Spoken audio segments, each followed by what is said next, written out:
You probably can't see it very well, but these are some gloves that I made for Nate on Father's Day years and years and years ago, and they have Amelia's handprints on them in pink paint. They're so cute. Can't believe her hands were ever that small. Hey guys, welcome back to the Eaton Homestead. My name is Danielle. It's pretty cold here in Maine. My face is a little bit red and flushed now from filling up that wood stove. It's pretty hot. That's kind of the catch-22 of a wood stove, is it works really, really good. It works really well, but different parts of the house heat differently. So the rest of the house is like comfortable warm, and then our bedroom, which is directly over where the wood stove is basically tropical. It's so hot in there, which is a stark contrast to all the snow and cold that we've got going on outside. But I thought, since we don't really have a lot going on right now, kind of in that February waiting, I'm itching to get seeds started, but it's still just a little bit early for most things. I think I will be getting like some onions and maybe doing some of my brassicas a little bit earlier than usual, just to try and give those a head start. But I'm resisting starting the tomatoes and the things that I know will become a jungle very quickly. So I thought today it would be fun if I just showed you this little project that we've been working on, which is a new canning room. Half of our basement is finished, and we realized that the bedroom that we were making was sort of ridiculously ginormous. So we blocked it off a little bit. And so this little room has before just we've been using it for like storage of stuff. A lot of Nate's bee stuff was in here. But we decided this year, after putting in a pretty concerted effort in canning, that it would make more sense to use this space for canning supplies.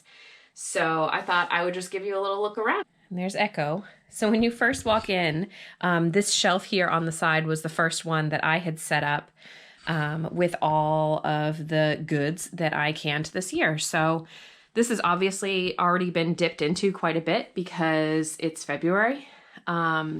So things like the green beans, I didn't can nearly enough green beans. We really liked canned green beans, so those are all gone. The carrots are pretty low. Up here is all tomato and pasta sauce, green and red salsas, potatoes, carrots, the green beans are gone, the corn.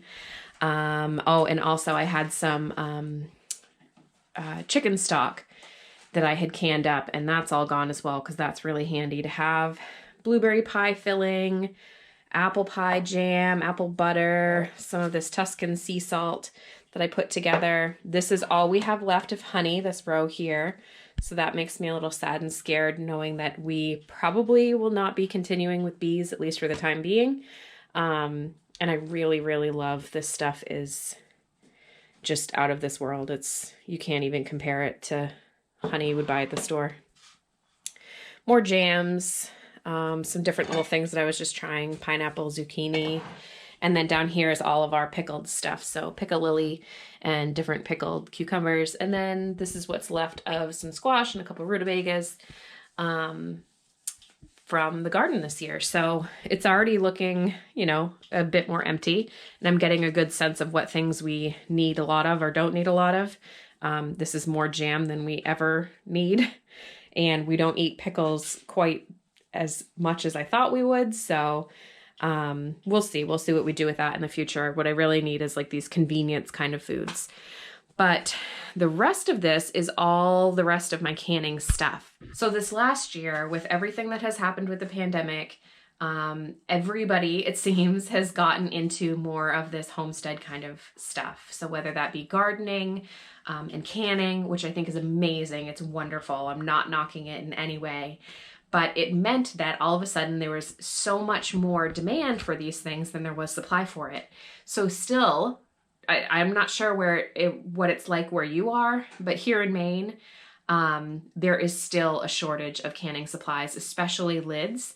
You go to the store and you might find jelly jars sometimes, or a few packages of jars here and there, but finding the boxes of lids is basically impossible. So we did buy some offline just to be prepared for that.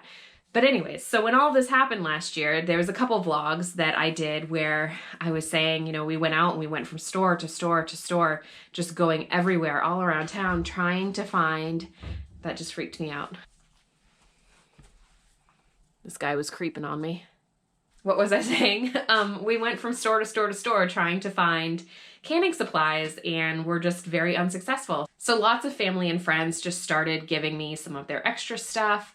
We have some wonderful friends who have done a ton of canning in the past, and they're just not really doing it anymore. So they gave me, I mean, almost all of what you see in here is cans and lids that were just given to me. So, I mean, I am fully aware of how much of a blessing that is. And I'm so, so thankful to those friends for supporting us in these endeavors. I feel fully prepared. So last year, I went big on the garden. I felt like I was finally getting my feet underneath me and like growing and producing a good amount of food.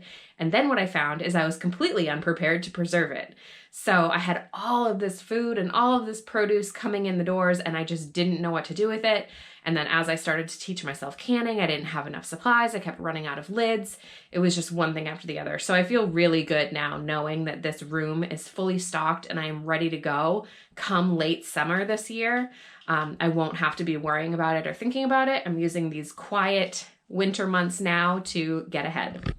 So most of this is stuff that was just given to me. These are kind of miscellaneous jars, but I tried to sort them a little bit. These were all just in buckets and bins and boxes. All my jelly stuff. I have a couple colored jars, you know, the very little ones, kind of special, funny shaped ones and stuff, is all on this side. And then over on this side is my quarts and my pints. So I separated by wide mouth or regular mouth. And I mean, that's a ton. That's so many jars. I'm going to be all set. And like I said before, we did go ahead and buy just a whole ton. Sorry for that weird shadow. Buy a whole ton of lids. So now I am ready to go with lids, with jars, got all my stuff, kind of all my miscellaneous items, but there's more lids in here, my pectin, all of that. Some of the seasoning mix that I made for pickles. Yeah, I'm excited. It's kind of, I mean, it's not an exciting room, I guess, unless you are really into canning. This was just some of the miscellaneous stuff, a couple baskets that I've been collecting to bring in produce, because that was the other thing. I didn't have nearly enough containers to go and collect all of this. Extra egg cartons, Luna dog. Hi, Looney. If you are big into canning, you probably know how good this feels to me right now and can enjoy that feeling with me. But yeah, I'm really excited for this year. I am getting my garden plans together. I think on the next video, I will show you my grow setup. Up here in Maine, we have pretty short days still in the winter, so it's something that we struggle with. Sunlight is something that we struggle with and getting seeds started. So I have set up a grow station, I guess, if you want to call it that, in my laundry room. My already very crowded laundry room, but it's nice and warm up there. And I'm afraid if I put them in the basement, I'll forget about them. So I feel like that's a better choice, because then I have to walk past the laundry room many times a day and hopefully won't forget to water them. But those grow lights really help. I say grow lights, they're shop lights. Really help to get me a good head start on the season here. I just wanted to share this little piece of my home and piece of my life with you and get excited, try to get excited about growing season. It is so cold and so snowy here in Maine, and February is always that really hard month where you've just sort of had enough of it and everybody's cranky and seasonally depressed, and we're ready for it to be over, but it's not going to be over for at least a couple more months.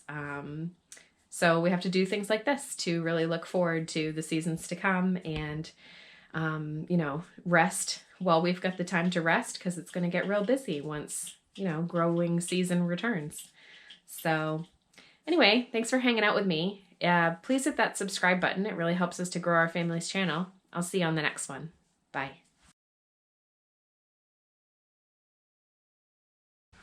Hey, so did you happen to catch my super sweet t-shirt? It's my Whispering Willow Farm t-shirt. Very happy to support Jill. I love her channel. If you haven't checked it out, I'll put the link down below.